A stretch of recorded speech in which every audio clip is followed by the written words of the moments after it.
হেই খাদক ভাই ব্রাদার, কি অবস্থা সবার? আজকে চলে গেছিলাম একটা বড় আপুর দাওয়াতে। তাদের এলাকায় ছিল একটা মেলা।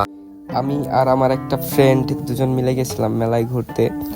তো ফেরার পথে ওর হঠাৎ মন চাইলো যে রস খাইতে হবে। সে রাতেই আমরা দুজন গেলাম রস নামাইতে এবং রস খাইলাম দুজন, অনেক মজা করলাম। ওই বলতেছিল রস অনেক আছে আর অনেক মজা রস। সম্পূর্ণ ভিডিওটা দেখতে থাকো, তোমরা মজা পাবা। তো ওই চলে আসছিল আমাদের এলাকায় আমায় নিতে। তো আমরা যাইতেছি আমাদের এলাকা থেকে বড় আপুদের এলাকা, তাও 10 কিলোমিটার দূর হবে। তো আমরা যাইতেছি বারোরাট খোলা হয়ে কৃষ্ণপুর হয়ে তারপর যাইতে হবে তাদের এলাকায়। আমার বন্ধু শুধু বলতেছিল যে আর কত দূর কতক্ষণ লাগবে এখানে যাইতে। পরে বলতেছি যে কৃষ্ণপুর পার হয়েই। তো দেখতে দেখতে আমরা কৃষ্ণপুর বাজারে চলে আসছি। কৃষ্ণপুর বাজার হয়ে তালমা রোড হয়ে যাব আমরা ওইখানে। সম্ভবত তাদের ওইখানে একটা গানের অনুষ্ঠান ছিল, গানের কারণে এই মেলা। তো দেখতে দেখতে চলে আসলাম তাদের এলাকায় এবং আমি ঢুকতেছি মেলার ভিতরেই কিন্তু ছিল বড় আপুরা, আরো কয়েকজন আপু মিলে ওইখানে ছিল। তো ঢোকার প্রথমেই আমরা দেখলাম একটা পানের দোকান, অনেক রকম পান দিয়ে দোকানটা সাজানো ছিল। দোকানদার আমাকে দেখেই বলতেছে আজকে কিন্তু পান না খায় তুমি যাওয়া না। আসলে কিন্তু আমি পান খাই না। তারপর আমরা সামনে হাঁটতেছি, তারপর দেখলাম যে একটা আচারের দোকান দেখে আর লোভ সামলাইতে না পেরে আমার বন্ধু বলতেছে যে আচার খাবে। তো আমি আর আমার বন্ধু নিয়ে নিলাম একটা আচার খাওয়া শেষ করেই সামনে দেখলাম একটা শরবতের দোকান। তো আমি এইখান থেকে এক গ্লাস শরবত নিয়ে খাইতেছি, বন্ধুরে বললাম ওই খাবে না। শরবত খাওয়া শেষ করে পাশে দেখলাম একটা ভাজা পোড়ার দোকান, বন্ধু ছোলা খাবে। তো ছোলা কিনলাম, ওর হাতে দিচ্ছে, ওই আগেই পকেটে ঢুকাই ফেলছে সবগুলো। খাওয়া দাওয়ার পর্ব শেষ করে আমরা চলে আসলাম গেমসের পর্বে। গেমসটা ছিল এরকম, 10 টাকায় 3টা বল দিবে, বল 3টা থ্রো করে যদি একটা বোতল ফলান পারি ওইটা আমাদের দিয়ে দিবে। তার পাশেই ছিল বক্সিং পাঞ্চ, ওইটা দিলাম মারলাম আমি আর আমার বন্ধু দুইজনে। পাশেই দেখলাম ছোট বাচ্চাদের স্প্রিং গেমস, ওরা লাফাইতেছিল এটার উপরে।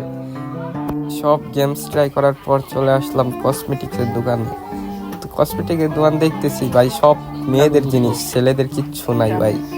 এজন্য মন খারাপ হয়ে গেল আমার, কারণ আমার তো গার্লফ্রেন্ড বউ কিচ্ছু নাই, কারে দিব ভাই কিনা এইগুলা।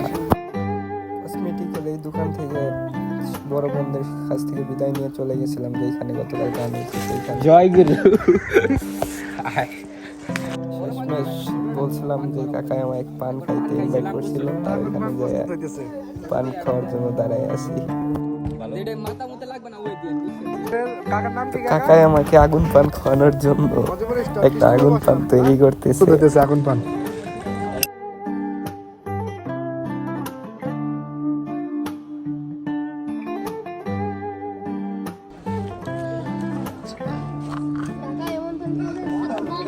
ধরাই দিবে।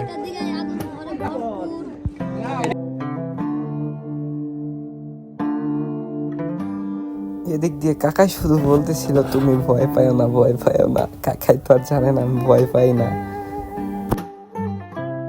পাহাড়টা অনেক বড় হয়ে গেছে আমার জন্য, আমি চালাইতে পারতেছিলাম না। যাই হোক, বড় আপুদের দেখায় নাই ভিডিওতে, কারণ তারা পর্দা করে বলছিল ভিডিওতে দেখায়ও না।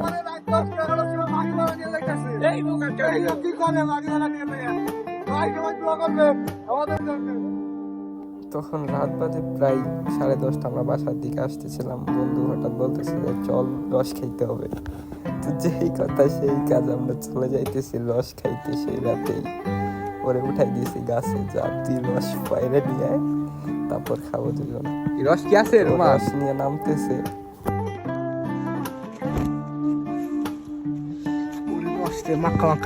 কেমন লাগতেছে? রস পায়ে তো বন্ধু হ্যাপি খুশি হয়েছে। তারপর এই রসটা হাড়ির মুখে একটা কাপড় দিয়ে সুন্দর করে বেঁধে ওই রস আবার আমরা খাইতেছিলাম। সিজন শেষ রস তো, তাই অনেক মিষ্টি ও মজা লাগতেছিল। তো ভাই ব্রাদার, ভিডিওটাই পর্যন্তই ছিল। কেমন লাগলো অবশ্যই লাইক কমেন্ট করে জানাই দাও।